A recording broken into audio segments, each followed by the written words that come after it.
Bonjour, enchantée de vous retrouver pour ce jour 5 de notre programme de 7 jours pour reconnecter avec notre résilience, la renforcer et nous permettre de gérer cette crise de la façon la plus positive et la plus riche possible et surtout nous préparer également pour l'après, être totalement dans notre puissance, dans notre capacité et transformer cette crise en opportunité. Donc résilience, mode d'emploi, jour 5.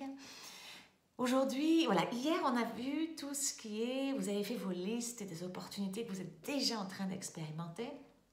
Je vous ai demandé aussi de faire travailler sur les opportunités que vous pouvez utiliser et pendant ces quelques jours, ces quelques semaines, maintenant nous on a été renouvelés pour je crois 2 semaines de plus. Donc, quelles sont ces opportunités? Vous les avez écrites, vous les avez vues soit avec votre équipe, soit en solo.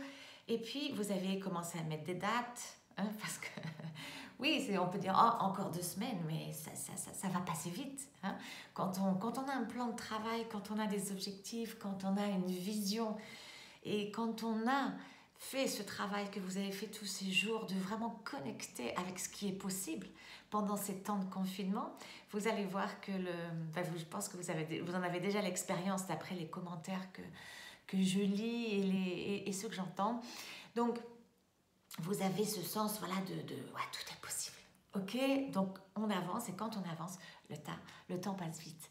Donc, vous avez cette liste d'opportunités. Maintenant, c'est la grande question du comment. Voilà, donc ça va être la question de notre jour 5, c'est comment je mets en place, comment je matérialise toutes ces opportunités que j'ai identifiées. Alors cette question du comment, elle est intéressante parce que c'est un point important et on l'identifie souvent avec du négatif parce qu'on a tendance à la mettre en premier, cette question. Alors combien de fois dans nos vies, on a une idée, on a quelque chose, ou on en parle avec des amis, ou avec notre famille, ou avec notre collègue, et puis, ah oui, mais ça, c'est pas possible.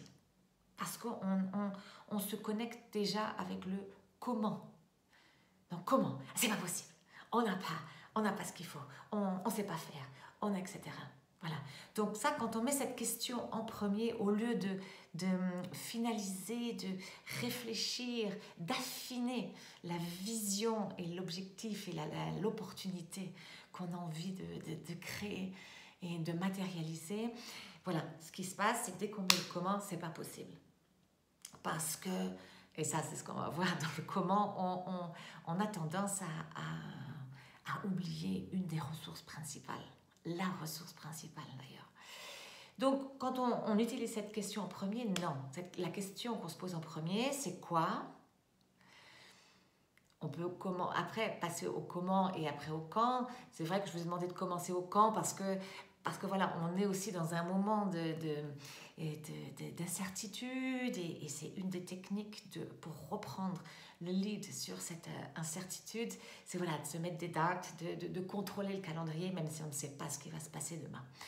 Pour l'incertitude, le dernier jour, le jour 7, je vais vous faire un récap de beaucoup des techniques qu'on a déjà vues d'ailleurs, mais un récap des techniques clés pour gérer l'incertitude. Comment gérer l'incertitude et créer un sens de certitude, de savoir où l'on va, d'être en contrôle de sa vie, de tous ces moments de vie professionnelle, personnelle, émotionnelle aussi, malgré l'incertitude, malgré les peurs, malgré tout. D'accord? Bon, ça c'est pour le dernier jour. Aujourd'hui, ce comment, donc nous on a déjà regardé quoi, on a regardé quand, et on va s'atteler au comment. Quand je pense au comment, je pense à Adam. Adam, pas celui à l'origine des temps, mais Adam que j'ai rencontré au Cameroun. C'était en 2018, en décembre 2018, j'étais en mission là-bas avec le programme des Nations Unies pour le développement, pour les aider à construire un projet de préparation, de gestion des risques de catastrophes dans la zone de l'extrême nord, une zone très touchée, très belle, mais très touchée par beaucoup de choses, conflits, catastrophes naturelles, changements climatiques, etc. Et donc voilà, on sortait d'une toute petite ville, un village, mais avec tellement d'activités qu'on avait l'impression d'être dans une, dans une ville de 10 millions d'habitants. Et puis on sort pour s'orienter vers le compound des Nations Unies. Et là, voilà, même cette petite ville qui est très active, etc., c'est du sable. Hein. Bon, il y a des routes, oui, il y a des trottoirs, mais... enfin, bon, des trottoirs, voilà, il y a des espaces bien séparés, elle est bien organisée. Mais voilà, quand on sort de là, on se retrouve, il y a une route, et puis autour, c'est du sable, quoi. Et au milieu de ce sable, je vois quatre bâtons avec une bâche en plastique et puis en fait un magasin de photocopies et d'impression. Je n'ai toujours pas trouvé où étaient branchées les photocopieuses parce qu'on est vraiment au milieu du sable. Je posterai une de ces photos parce que j'ai demandé la permission de le prendre en photo, de prendre son business en photo parce que qu'est-ce qui se passe? Quand je passe devant lui, j'ai cette citation de Tony Robbins qui me vient à l'esprit. Je me dis, mon Dieu, cet homme est l'expression, alors cet homme ou cette femme, parce que je ne savais pas encore qui était le propriétaire de ce business.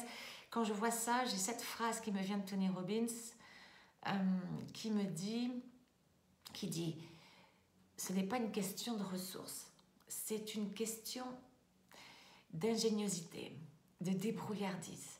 Alors en anglais j'aime bien parce que eux ils disent, ils ont le même mot racine.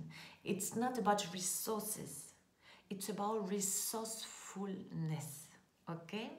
Donc nous dans les langues latines, que ce soit en français ou en espagnol, on n'a pas, on va traduire oui par ressources, mais c'est pas une question de ressources, c'est une question de ressources. Non, mais c'est quelle ressource, à quelle ressource on fait référence quand on parle de resourcefulness. Donc pour finir cette histoire, bon, je la raconte dans mon livre qui n'est pas en français encore, mais qui est en anglais pour ceux qui lisent l'anglais, et en espagnol, Speak and Live Your Legacy, Expresa y Vive tu Huella, donc qui se traduit par Exprime et vis ton empreinte. En fait, ce sont 6 histoires de personnes incroyables comme madame que j'ai rencontrées dans mes missions humanitaires. Et qui m'ont tout appris sur la résilience, sur ce diamant intérieur que nous portons tous en nous. Bon, pas pour faire de la pub, mais franchement, je pense que c'est un bon livre à lire en ce moment, parce qu'il se lit vite. Bon, c'est pas du Shakespeare, hein, donc ne vous inquiétez pas par rapport à l'anglais et l'espagnol, c'est du langage de vie commune, c'est des histoires, et puis il y a une partie un petit peu de cahier de travail, des exercices, comme je fais là à travers des vidéos, pour connecter avec ce diamant intérieur, pour pouvoir l'activer quand besoin est. Et Adam, quand je le vois, je me dis, waouh, c'est vraiment l'incarnation de cette expression. On a tendance, surtout dans le monde occidental, où bien heureusement, nous avions jusqu'à cette crise accès à beaucoup de ressources. L'État, voilà, l'abondance dans laquelle nous vivons, les ressources que nous avons accumulées, beaucoup de ressources en fait extérieures à nous. Qu'est-ce qui se passe avec ces ressources extérieures à nous? Elles sont tellement abondantes, waouh, super, magnifique. Je pense que aujourd'hui, on commence à les apprécier et à les valoriser à leur juste valeur. Et en même temps, toutes ces ressources, cette abondance de ressources extérieures nous a un peu déconnectés avec cette resourcefulness. Et qui est ce paquet de ressources qui est en fait contenu en nous. Nous sommes notre première ressource. Nous sommes notre première ressource. Nous sommes, plus que ça, notre premier paquet de ressources. Nous sommes pleins de ressources. Ok? Et qu'est-ce qui se passe quand on nous enlève brutalement toute ou une partie de ces ressources extérieures? C'est ce qui nous est arrivé un peu avec cette crise, on se sent, donc on va en courant dans les supermarchés, on va en courant partout, prendre ces ressources extérieures, parce que c'était, je ne vais pas y arriver. Parce qu'on a perdu cette confiance, cette connexion avec ce paquet de ressources. Donc aujourd'hui, on va reconnecter avec ce grand paquet de ressources que nous sommes. Alors, voilà, la traduction en français, c'est ou débrouillardise, ingéniosité, etc. Ça fait partie de ce paquet de ressources. Donc, ce que je vais vous demander dans l'exercice, quand vous allez, avant de penser, quand vous allez répondre à cette question, comment, qu'est-ce que la première chose qui vient? Je ne peux pas. Je ne peux pas parce que j'ai pas ça, je ne peux pas sortir, je ne peux pas truc, je ne peux pas machin, ça c'est fermé, ça c'est... Non, ça ce sont les ressources extérieures. Donc ça, on va les voir après. La première chose qu'on fait toujours, c'est reconnecter avec soi, avec ses ressources à soi. Qu'est-ce que j'ai moi, intérieurement, qui va me permettre de réaliser ce projet? On va être vraiment impressionné de voir que la proportion en fait de ressources dont on dispose déjà et de ressources extérieures qui sont nécessaires. C'est incroyable. D'accord? Et dans ces moments de crise, dans ces moments où on reconnecte avec notre résilience pour avancer, de toute façon, effectivement, il est clair que, et on le verra jour 7, aussi des façons de gérer au mieux et de façon la plus positive l'incertitude, c'est arrêter de dépendre de l'extérieur, de dépendre des autres tout le temps, comme nous en avons pris l'habitude. D'accord?